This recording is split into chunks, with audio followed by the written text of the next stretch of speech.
everyone, I have a wonderful news for you. നിങ്ങളുടെ foundation എക്സാമിന്റെ തൊട്ട് ഈ ലാസ്റ്റ് വീക്കിൽ ICAI വെബിനാർസ് കണ്ടക്ട് ചെയ്യുന്നു. എന്തൊക്കെയാണ് അതിൽ പറയുന്നത്?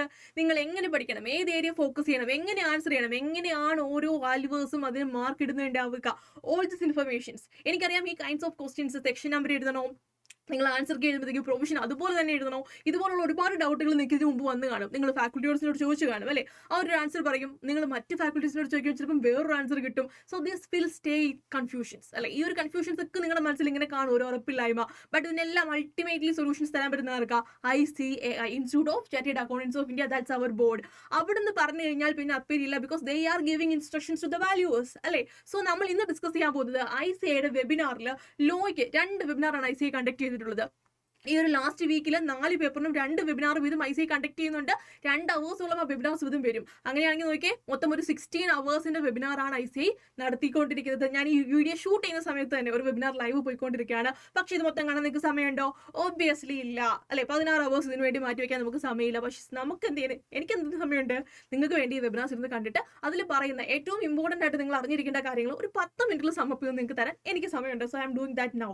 സോ വെബിനാറിൽ എന്താണ് ICAI പറയുന്നതെന്ന് കേട്ട് കഴിഞ്ഞാൽ നിങ്ങൾക്ക് പിന്നെ അതിനകത്ത് കൺഫ്യൂഷൻ്റെ ആവശ്യമില്ല, because that is ultimately from board of studies. നമുക്ക് നോക്കാം എന്താണ് ലോയുടെ ഫസ്റ്റ് വെബിനാറിൽ ICAI പറഞ്ഞിരിക്കുന്ന കാര്യങ്ങൾ. 10 മിനിറ്റിൽ നമ്മൾ ഈ ആസ്പെക്ട്സ് എല്ലാം കവർ ചെയ്യുന്നുണ്ടായിരിക്കും. അപ്പോൾ നോക്കിയോ, സോ വെബിനാർ 1 നമ്മൾ ഇന്നിവിടെ കവർ ചെയ്യും. വെബിനാർ 2 നിങ്ങൾക്ക് ഇമ്പോർട്ടൻ്റ് ആയിട്ടുള്ള എന്തെങ്കിലും ആസ്പെക്ട്സ് പറയുന്നുണ്ടെങ്കിൽ ഒബ്വിയസ്ലി ഞാൻ അതിൽ 10 മിനിറ്റ്സ് വീഡിയോ ആയിട്ട് വരുന്നുണ്ടായിരിക്കും. സോ നിങ്ങൾ സബ്സ്ക്രൈബ് ചെയ്തേക്കുക, മിസ് ആവാതിരിക്കാൻ വേണ്ടി. സോ നമുക്ക് തുടങ്ങാം.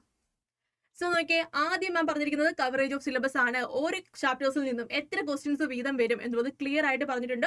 ഒബ്വിയസ്ലി നമ്മുടെ സെപ്റ്റംബറിലെയും ജൂണിലെയും ട്രെൻഡ് വെച്ചിട്ട് തന്നെയാണ് മാം ഇത് പറഞ്ഞിരിക്കുന്നത്. പക്ഷേ ഇവർ തന്നെ പറയുന്നത് കൊണ്ട് നമുക്ക് എന്ത് ചെയ്യാം, ഇതേ ട്രെൻഡ് തന്നെ ആയിരിക്കും അപ്കമിങ് എക്സാമിന് എന്നുള്ളത് എക്സ്പെക്ട് ചെയ്യാം. സോ നോക്കിയേ, ആദ്യം ഇന്ത്യൻ റെഗുലേറ്ററി ഫ്രെയിംവർക്ക് ഒരു ക്വസ്റ്റൻ ആയിരിക്കും വരുന്നുണ്ടാവുക. ഡയറക്റ്റ് തിയറി ക്വസ്റ്റൻ ആയിരിക്കും അല്ലെ. ഡയറക്റ്റ് ക്വസ്റ്റൻ ആയിരിക്കും ചോദിക്കുക.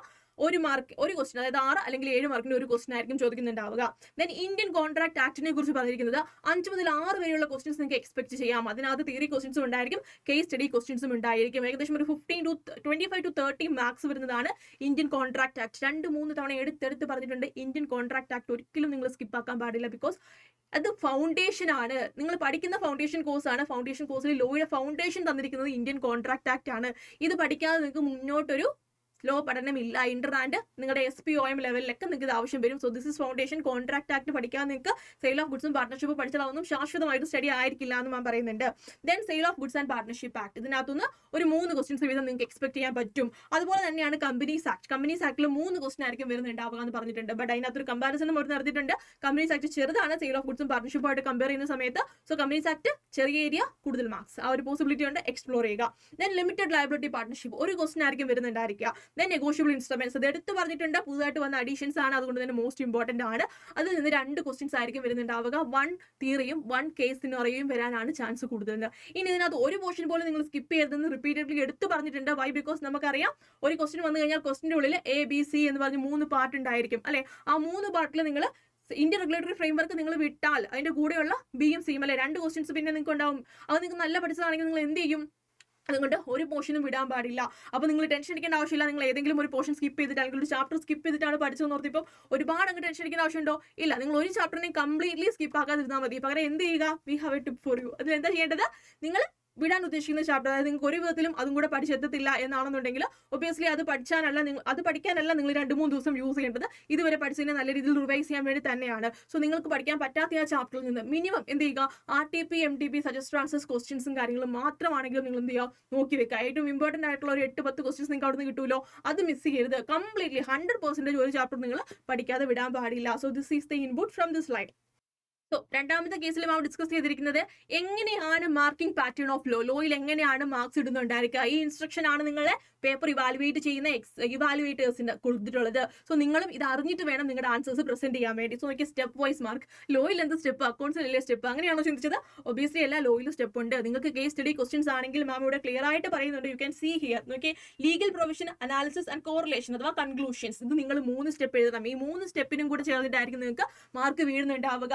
നമുക്കറിയാം ലാസ്റ്റ് ടൈം എക്സാമിന് 2 മാർക്കിന്റെ ക്വസ്റ്റ്യൻ ചോദിച്ചു. അപ്പോൾ ആ കൺക്ലൂഷൻ മാത്രം എഴുതിയാൽ പോരെ എന്ന് വിചാരിച്ചവരോട് മാം അതേ ഇവന്റ് എടുത്ത് പറഞ്ഞിട്ട് പറയുന്നുണ്ട് പോരാ. നിങ്ങൾ എന്ത് ചെയ്യണം? പ്രൊവിഷൻ എഴുതിയിട്ട് വേണം കൺക്ലൂഷൻ എഴുതാൻ. 2 മാർക്കിന്റെ ക്വസ്റ്റൻ ആണെങ്കിലും ഈ ഒരു പ്രൊവിഷൻ പ്രകാരം ഇതാണ് ഇതിന്റെ കൺക്ലൂഷൻ, അതിൽ അത്രയെങ്കിലും എഴുതണം. പ്രൊവിഷൻ എഴുതാത്ത ഒരു ആൻസറും, അത് 1 മാർക്കിന്റെ ആണെങ്കിലും 2 മാർക്കിന്റെ ആണെങ്കിലും വേണ്ട. Provision is must for all answers. മനസ്സിലായോ? സോ എന്താണ് പ്രൊവിഷൻ, എന്താണ് അനാലിസിസ്, എന്താണ് കൺക്ലൂഷൻ എന്നുള്ള കാര്യങ്ങളൊക്കെ നമ്മൾ ഇതിനു മുമ്പ് പലതവണ ഡീറ്റെയിൽ ആയിട്ട് പറഞ്ഞു പോയിട്ടുണ്ട് അല്ലെ. എന്താണ് സെക്ഷൻ എന്നുള്ളത് അതുപോലെ പറയുന്നതിന്റെ പ്രൊവിഷനും, ആ സെക്ഷനെ തന്നിരിക്കുന്ന സിനാറിയോയായിട്ട് ചേർത്ത് വായിക്കുന്നതിന്റെ അനാലിസിസും, ദെൻ കൺക്ലൂഷനും. ഈ കൺക്ലൂഷൻ എഴുതുന്ന സമയത്ത് ഒരു കാര്യം എടുത്ത് പറയുന്നുണ്ട്, നിങ്ങൾ കൺക്ലൂഷനെ എന്താണോ ക്വസ്റ്റ്യൻ ഡിമാൻഡ് ചെയ്യുന്നത് അതുമായിട്ട് മേർജ് ചെയ്യാൻ പഠിക്കണം. ദാറ്റ് മീൻസ് ക്വസ്റ്റ്യനകത്ത് എ പറഞ്ഞിരിക്കുന്നത് ശരിയാണോ എന്ന് ചോദിച്ചാൽ നിങ്ങളുടെ കൺക്ലൂഷൻ എന്താണ്?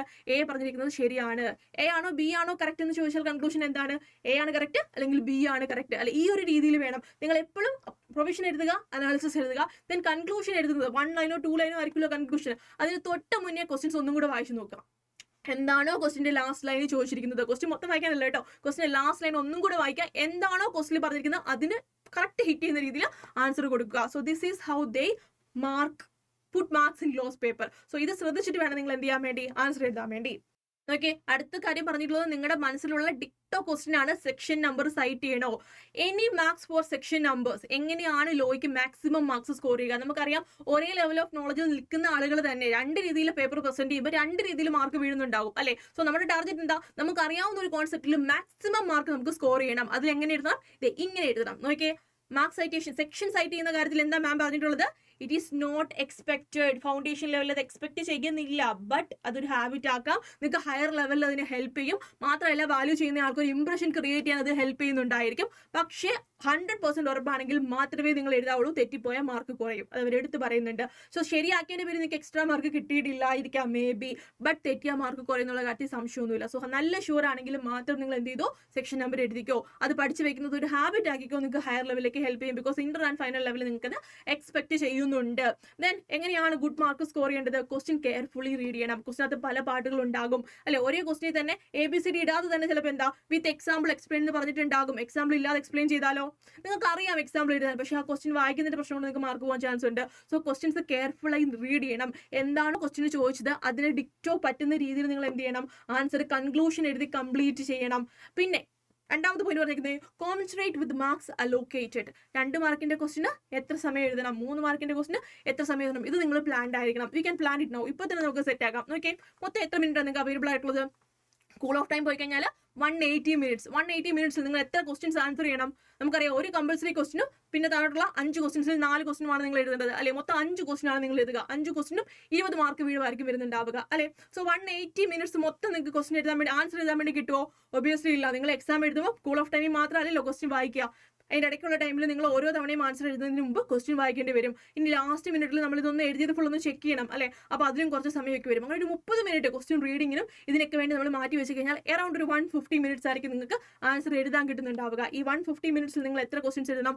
5 ക്വസ്റ്റ്യൻസ് എഴുതണം. സോ എത്ര മിനിറ്റ്സ് അവൈലബിൾ ആണ് നിങ്ങൾക്ക് ഒരു ക്വസ്റ്റ്യൻ എഴുതാൻ വേണ്ടി? ഒരു ക്വസ്റ്റ്യൻ, അതായത് ക്വസ്റ്റ്യൻ 1ന്റെ ABC ഈ 3 പാർട്ട് എഴുതാൻ വേണ്ടി നിങ്ങൾക്ക് കിട്ടുന്നുണ്ടാവുക 30 മിനിറ്റ്സ് ആയിരിക്കും അല്ലെ. സോ ഈ 30 മിനിറ്റ്സിൽ 3 പാർട്ട് ഓഫ് ക്വസ്റ്റ്യൻ 776 ഈ മാർക്സിലായിരിക്കും എയും ബിയും സിയും വരുന്നുണ്ടാവുക. മേ ബി എയുടെ ഉള്ളിൽ 1, 2 എന്നൊക്കെ പറഞ്ഞ സബ് ഡിവിഷൻസ് വരും, ബട്ട് മോസ്റ്റ്ലി ഒരേ ചാപ്റ്ററിൽ നിന്നായിരിക്കും സബ് ഡിവിഷൻസ് വരിക. So question A, question B, question C അല്ലെ. ഇത് 3 ഡിഫറെന്റ് ചാപ്റ്റേഴ്സിൽ നിന്നായിരിക്കും. സോ ഇതിന് ഓരോന്നിനും 776 ഈ രീതിയിലായിരിക്കും മാർക്ക് വരുന്നുണ്ടാവുക.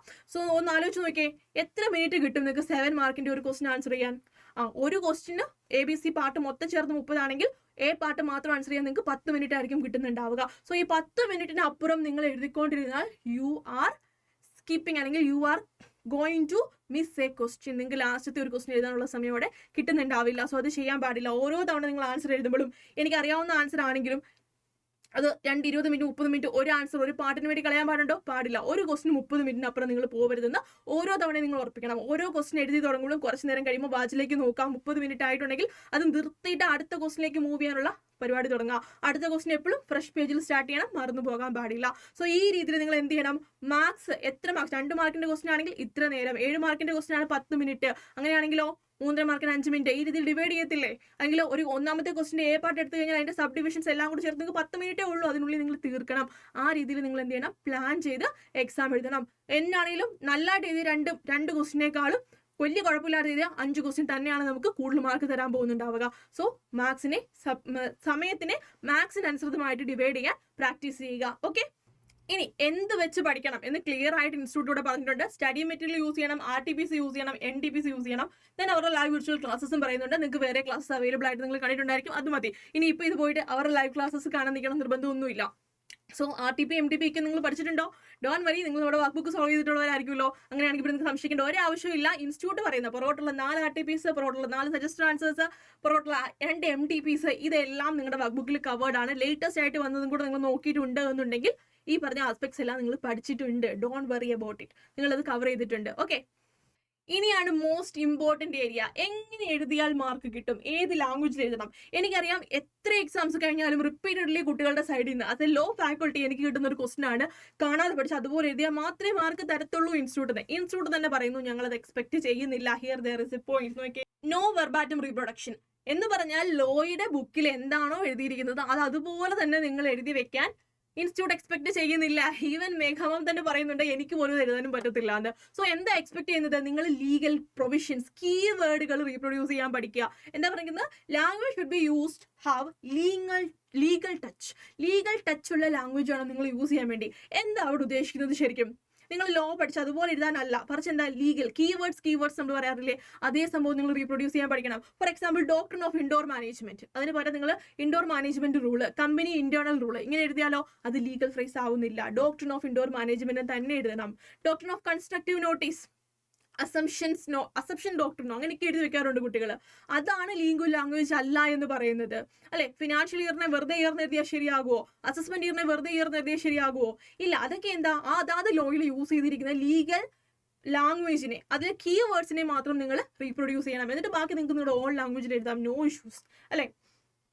സോ അവിടെ ശ്രദ്ധിക്കേണ്ട കാര്യം എന്താ, നിങ്ങൾ ഓൺ ലാംഗ്വേജിൽ എഴുതിക്കോ, പക്ഷേ കീവേഡ്സ് മിസ്സാവരുത്. ഇത് നിങ്ങൾക്ക് പ്രാക്ടീസ് ചെയ്യാൻ എളുപ്പമായിട്ട് നമ്മൾ ഓൾറെഡി പറഞ്ഞിട്ടുണ്ട്. എങ്ങനെയത്? നിങ്ങൾ പഠിക്കുന്ന സമയത്ത് നിങ്ങൾ കീവേഡ്സ് ഹൈലൈറ്റ് ചെയ്യുന്നത് ഒരു ശീലമാക്കുക. So gradually at the end of the day നിങ്ങൾക്ക് തന്നെ ഓട്ടോമാറ്റിക്കലി കീവേഡ് എന്താണെന്നുള്ളത് മനസ്സിലങ്ങ് തങ്ങി നിന്നോളും. അതൊരു ഗ്രാജുവൽ പ്രോസസ്സാണ്, അല്ലാതെ കീവേഡ്സ് ഇത് മഗ്ഗപ്പ് ചെയ്ത് പഠിച്ചിട്ട് നമുക്ക് അതിന് സൊല്യൂഷൻ ആക്കാൻ പറ്റുമോ? പറ്റത്തില്ല.